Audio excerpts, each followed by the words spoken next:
নমস্কার, কেমন আছেন সবাই? আজ সোমবার, বাজে এখন 8:30। কালকে রাত্রেই বাড়ি ফিরে এসেছি, তবে বাচ্চার দিকে নিয়ে আসেনি, আমি একাই এসেছিলাম হচ্ছে যে গাছপালায় জল দিতে।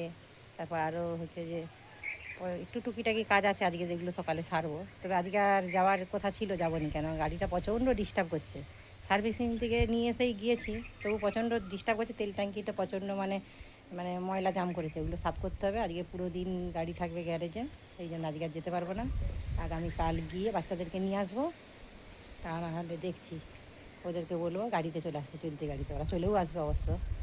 তবে চলে আসার কারণ, এক তো এই যে গাছপালাগুলোর দিকে আমার সব দিন মানে মন পড়ে থাকে, যেখানেই যাই না কেন।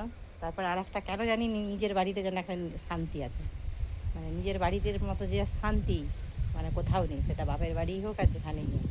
একটা সময় যেখানে ছোটোবেলা থেকে বড় হয়েছি, ছোটোবেলা থেকে মানে মানুষ হয়েছি, যেখানে মানে ভাবিনি কখনো কোনো গ্রামে কোনো জায়গায় গিয়ে সেখানে হচ্ছে যে সারা জীবন কাটাতে হবে এই ছোটো বয়সে। কিন্তু এখন এমন হয়ে গেছে, কোথাও গেলে একদিন ঠিক আছে, জোর জোর দুদিন পরে আমার আর কোথাও ভালো লাগেনি, সেই নিজের বাড়ি। চলুন, স্নান টান করে এসেছি, এখন ছাদে পুজো করবো, পুজোরই ফুল তুলতে এসেছি। আর আজকে হাওয়াটাও দারুণ সুন্দর দিচ্ছে চারিদিকে, একদম ঠান্ডা ঠান্ডা ওয়েদার, মেঘলা মেঘলা রয়েছে। আর ওই দিকে দেখুন গাছের জামগুলো বেশ পাকতে শুরু করেছে। আর এই গাছপালা সব মিলিয়ে মানে এমন একটা মায়ার বাঁধনে জড়িয়েছি, মানে যেমন বাচ্চাদেরকে 2-4 দিন দেখলে যেমন মনটা খারাপ লাগে, 2-4 দিন যদি না দেখতে পাই, বাড়িতে না থাকে, তেমনি হয়েছে আমার এই গাছপালাগুলো, একই অবস্থা। মানে এদেরকে যদি ছেড়ে 2 দিন কোথাও যাই, আমার মনটা যেন এইদিকেই পড়ে থাকে, কখন বাড়ি যাই, ওদের ঠিকঠাক আছে কি না, গাছপালায় জল লাগবে কি না, শুকনো হচ্ছে কি না, সেইগুলো সব হচ্ছে যে নজর না দিলে। কেন এত কাজের ফাঁকেও আমি রাত্রে হলেও ছাদে এসে গাছে জল দিই, গাছে জল দিয়ে তারপর হচ্ছে যে রাত্রে শুতে যাই।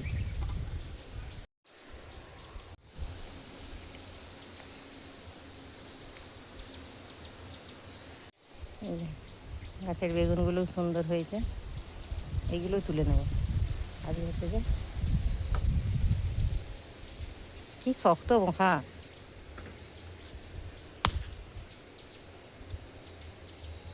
আরে একটা এত বোঁখাগুলো শক্ত, মানে অন্য অন্য বেগুন যেমন টানলেই ছিঁড়ে যায়, টানলেই ছিঁড়তে যায়। তার সঙ্গে তুলবো এখানে কিছু শাক, এই যে চাঁপালোটে শাক, শাকটা বেশ বড় হয়ে গেছে। আর একটা ক্যারেট আছে ছোট, কিন্তু আজকে এইটা থেকেই তুলবো। একদম গরমে এই হালকা পাতলা রান্না করব, সিম্পল একদম।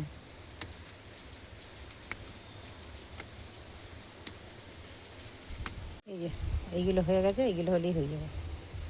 আর এই যে এইটাতে আবার নতুন করে বুনেছিলাম নতুন শাক, এটা 2 দিন পরে আবার তুলতে হয়ে যাবে, এটা আজকে আর তুলব না। গোটাটাতে তুলে নেবো। কাঁচা লঙ্কা আর কাঁচা নেই, পেকে গেছে। কাঁচা লঙ্কা এখন তরকারিতে দিলে এই গরমের সময় বেশ ভালো, গুঁড়ো ঝাল মশলাটা যত কম খাওয়া যায় ততই ভালো। আমি চেষ্টা করি, কিন্তু আমাদের বাচ্চাদের আবার কাঁচা লঙ্কা সবজিটা সাদা সাদা হয়, তো সেই জন্য ওদের পছন্দ না। বেলপাতা একটা তুলে নিই, আজ সোমবার, শিবের মাথায় একটা দেবো। এই যে সকাল সকাল একদম আমার ছাদ বাগানে তোলা হয়ে গেছে সবজি, আর এদিকে হচ্ছে যে পুজোর ফুল। চলুন গিয়ে পুজোটা সারি, যাবো একবার গ্যারেজে গাড়িটা দিতে, তারপরে এসে কী রান্না হয় দেখি। এই যে এই গাছটাতে অনেক ফুলই রয়ে গেছে, তবু আবার তুলে নিলাম। সেই তো রোদে হতে যে জ্বলে শুকনো হয়ে যাবে, তার থেকে ভালো ঠাকুরের পায়ে দিয়ে দেবো। আর সূর্যমুখী গাছের ফুলগুলো বেশ প্রত্যেকটা ডালে ফুল ফুটেছে। পুরো ছাদটার মধ্যে এখন পুরো ছাদ জুড়ে সূর্যমুখী ফুলগুলো জল করছে। কালারটাও বেশ ভারী মিষ্টি হলুদ একটা কালার, যেখান থেকেই আপনি দেখবেন পুরো ছাদটার মধ্যে এই হলুদ কালারটাই চোখে পড়ে যায়। আর এই যে এটা হচ্ছে যে টাইম ফুল, আমরা হচ্ছে যে যেটা দশটামণি বলি, এই ফুলটা বেশ ভারী সুন্দর মিষ্টি। পুজো সেরে এসেছি বাজারে বাজার করতে, আর গাড়িটাও গ্যারেজে দিয়ে দিয়েছি। বাজার টুকটাক করব, সবজি একটু, যেহেতু রান্না করব। শাক তো তুলে রেখেই এসেছি, তবে এইদিকে সবজিগুলো দেখছি বেশ তাজা তাজা আজকে। আমরা বন্দরেই বেশিরভাগ বাজার করি, বন্দরের বাজারটা করলে কী হয়, একটু এখানের তুলনায় দামটা কম হয়। কেন সেখানে তো পুরো বাজার জুড়ে পাইকারি, তারপরে হচ্ছে যে যারা ব্যবসাদার সকলেই থাকে, আর এইখানে শুধু জন কয়েক নিয়ে বসে আর কি সবজি। একজন তার মধ্যে বসে ব্যবসাদার, আর বাকিরা সব বাড়ির সবজি টুকটাক নিয়ে এসে বসে। চলুন, এখানে নিয়ে নিয়েছি কাঁচকলা আর চিচিঙে, ওইদিকে মাছের দিকটাই দেখি মাছ কী আছে। কেননা মাছ হচ্ছে যে একটু নেব, যদিও ফ্রিজে মাছ আছে তবে চিংড়ি মাছ। আজকে তো থাকবো বাড়িতে, কাল যদি গাড়ি হয়ে যায় কালকেই যাব আনতে বাচ্চাদেরকে। তবে এইখানেও মাছ পাওয়া যায়, সব রকম মাছই পাওয়া যায়। আজকে অনেক দিন পর একটা শোল মাছ নজরে পড়লো। এবছর আমের সিজন থেকে এখনও আমশোলটা খাওয়া হয়নি। আমশোলটা বেশ খেতে বেশ ভালোও লাগে, আর গোপালের হচ্ছে যে সঙ্গীতার শোল মাছটা প্রিয়ও আছে। এখানে নিয়ে নিয়েছি কিছুটা পটল, আর এই যে দাঁড়ান শোল মাছটাকে জাবিয়ে দেখি, যদি ভালো মনে করি তাহলে জাবিয়ে রাখবো, তা নাহলে বেছে ফ্রিজ করে রেখে দেবো। আসলে কি বলুন তো, টাটকা মাছের স্বাদটা আলাদা হয়, সেই জন্যই আর কি চেষ্টা করছি জাবানোর।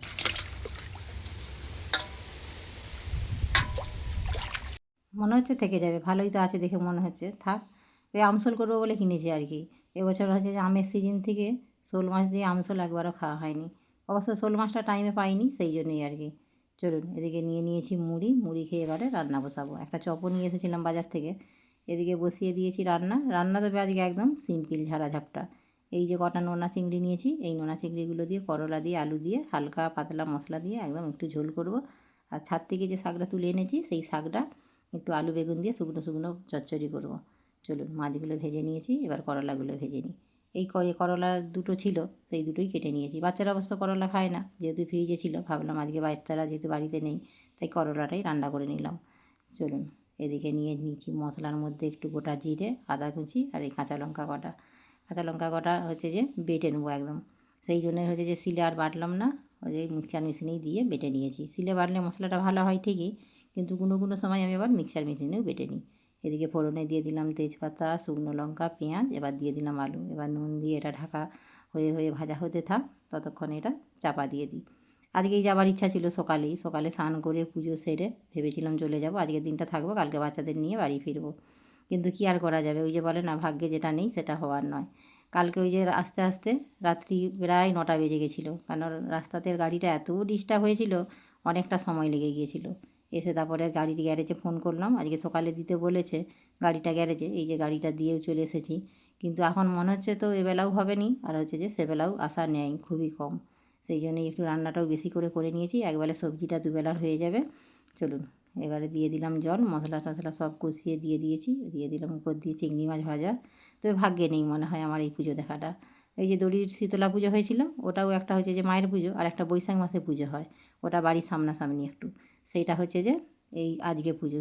আজকে পুজো ঠিক নয়, শনিবারে পুজো হয়ে গেছে, শনিবার থেকে অষ্টম পর বসেছে, আজ অষ্টম পরের উদযাপন।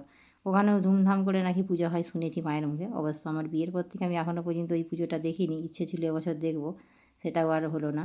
চলুন, রান্নাবান্না হয়ে গেছে, এবার খাওয়া দাওয়া সেরে নিই। চলুন তাহলে ভিডিওটা এখানেই শেষ করছি, কেমন লাগলো অবশ্যই জানাবেন। আপনারা সুস্থ থাকবেন, সাবধানে থাকবেন, দেখা হবে অন্য কোনো ভিডিওর সাথে। আর যদি ভালো লাগে একটা লাইক করে দেবেন।